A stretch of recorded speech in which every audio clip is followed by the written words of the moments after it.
So we're inside now then. There's that heater vent that we just took off outside to get the vehicle started. So now I'm in the motorhome. I've got it plugged in, I've got the gas on. Let's turn the control panel on. Obviously the water pump would usually be off, so we turn the control panel on, turn the water pump on, click view levels. Yep, good on the batteries, nothing in the waste tank, a bit in the water tank. Obviously when you set this up you'll have the hose pipe running in it, so that'll be full when you get to campsite because you'll have the hose running in it like we just discussed on the previous video. Awning light, internal lights. So internal lights, see how they go on and off by clicking that button, that's a master.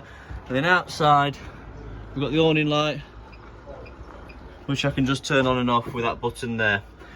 Battery select, so at the minute the green light's on leisure. If I click that, it'll go to vehicle.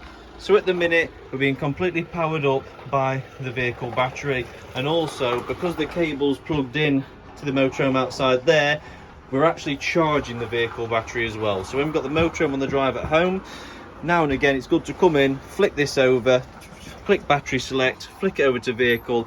Let's get some charge on that front end. As we're using the motorhome and the leisure side of it, so as we're using this area, it's always good practice just to return that to leisure battery and work everything off the leisure. These sockets here will only ever work when you're plugged in. These will work off your battery. For your fridge, at the minute that is off. To get it on gas, we flick to the gas and we push this in just on the right hand side, watching that little red lever go up into the green. Once it is in the green, I can then release this and we know that it's holding in green, so it's burning on gas. This is also your temperature gauge for your gas, so all the way around to the right like there is the coldest setting, all the way around to the bottom there is obviously not so cold.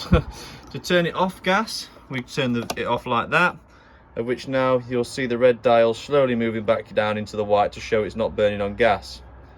As you see, it's slowly going down, down, down, down, getting close to the black line now, and that's taking a long time, so I can't really bother to wait for it to go into the white, but you can see it is going down just like so, and so we know it's not on gas. To put it on electric, we go like that, and now it's running on electric, easy as that. And the battery one's there, so the night before you go camping, we need to either run it, get it cold on the hookup, get it cold on gas, and the second we're about to set off, we just then want to flick it to battery and start the engine, and that's going to maintain whatever the previous temperature was in the fridge that you managed to get it to off the gas or electric. To turn it off, round to there. Obviously the oven you know quite well, don't need to go through that with you. In your toilet, obviously this is all normal, just hot and cold taps. Blue ones to flush your toilet, and this is the light that will come on when your toilet cassette's full. To open and close that trap door, we move this grey lever left and right, just like so. This spins completely freely, no catches, no nothing, just spin when you want, and you've got your light switch on the side. Your heating then, and hot water, just down here. So, gas for the boiler, electric for heating.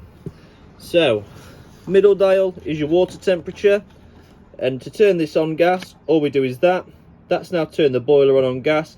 All I need to do then is set my temperature. To turn it off, I go like that. For the boiler on electric, I just need to go under here, lift this up and turn where it says water heater on, push that light in, and that's going to obviously turn on. So if I click that now, you'll see the light goes out, push it in, it then goes back on. So now the boiler's going on electric. If we say now I've left that light on and I turned this on, we're now running the boiler on gas and electric at the same time, which is the quickest way to get it warm. So I'll turn that off. Your heating then, you'll notice you've got 1,000, 500 off and 2,000. That's your wattages, so 2 kilowatts, 1 kilowatt and half a kilowatt. The bottom half tends to be for when you've got the vehicle on your drive at home, and the top half when we're out in it on a campsite.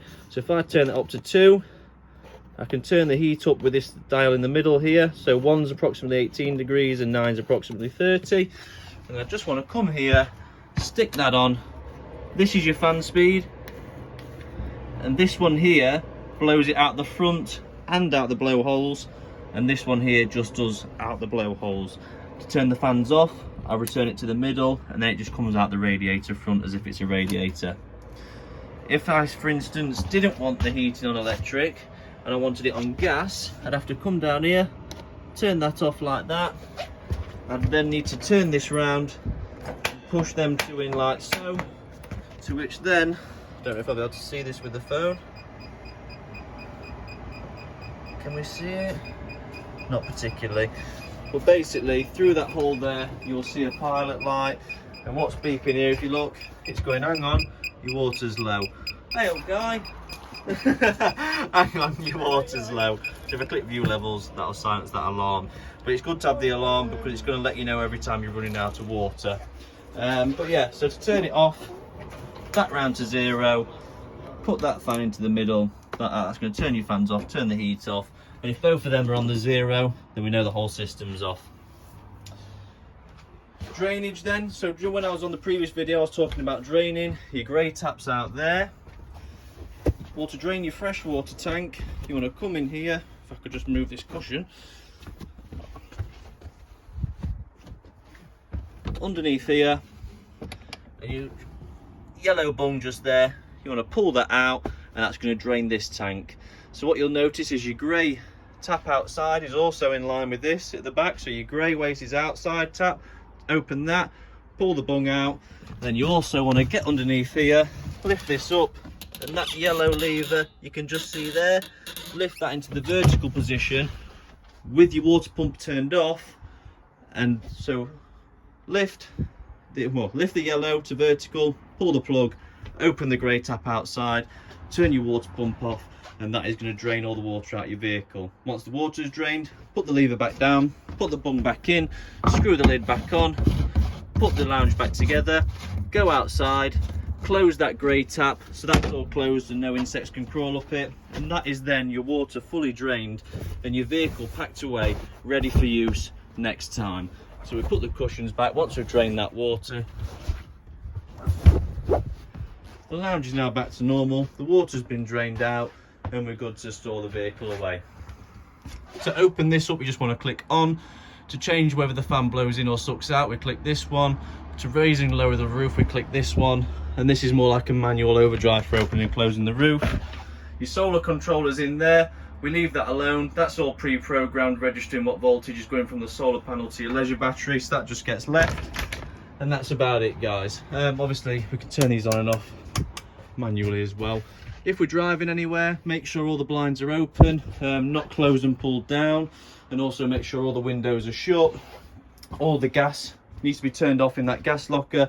If we are driving anywhere, we're not allowed gas running around the vehicle as we're driving. That's a very good one. And obviously, if we are driving, always drive with some water on board. If you're going wild camping, quite a lot. If you're not wild camping, just a little bit, it's like 20% odd. So the first quarter, 25%, just so you've got enough. So if you need a toilet, wash your face, you get in a traffic jam, and all the rest of it. Well, I hope you find the video informative, and good luck with your new motorhome.